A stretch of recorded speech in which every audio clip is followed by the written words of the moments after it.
about sa AI, nang nakabulig ba ang AI sa imo pag-eskwela sa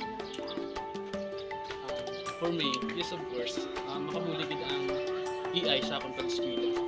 Because hindi sa tanan ang mga question o lubrahon sa eskwelahan ato maintindihan eh. So pamaagi sa AI, may mga bagay nga hindi natin maintindihan. So pamaagi sa AI, sa pag-search lang natin, mas naka-intindi ka. Ang hindi natin maintindihan ng mga question, intindi ka because tungod sa AI.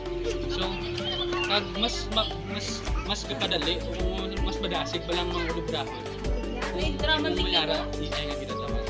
Hindi istanan ng intindihan, may mga words na hindi natin maintindihan, mga question na napulayan ta. So pamagi sa AI, nakabuti, naghatag sa dugang ng mga impormasyon o knowledge na makabuti man sa atin.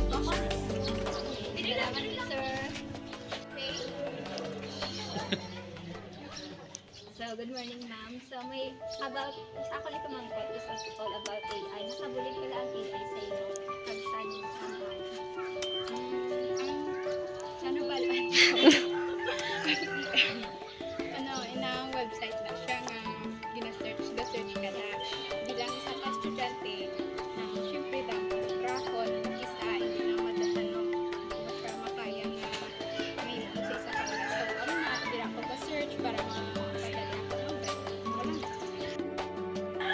Sir, may aga. So, na may tumangkot sa iyo about sa AI. So, nakabulig pala ang AI sa iyo pag-eskwela sa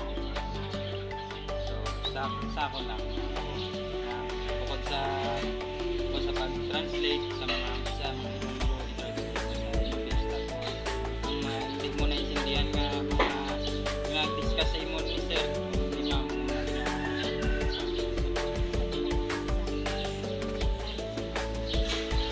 Thank you, sir. Okay na, may aga. Nakabulig pala ang bilang basta kayo estudyante syempre makabulig sa amon kay kung kisabay kung magpa-search ka lang yung mama kung sa imo lang syempre do ka budlay man tayo dapat na natin i-search siya ChatGPT or AI yung natawag para mapadali. Okay,